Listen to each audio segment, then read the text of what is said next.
Welcome to this video, where we provide a quick overview of what a MIDI file is.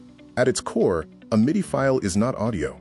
It doesn't contain sound recordings. Instead, it acts as digital sheet music, providing universal instructions for instruments. It transmits performance data, like which note to play, when and how hard, in an extremely compact file format. The history of MIDI began in 1981 with Dave Smith's proposal. By 1983, it became a standard at the NAMM show. In the 1990s, General MIDI helped integrate it into PC software and games, and today it is used for everything from studio synths to stadium lighting.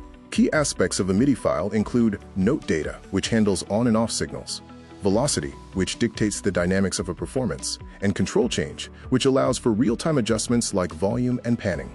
In the real world, MIDI is essential for music production, enabling rapid editing and sound swapping.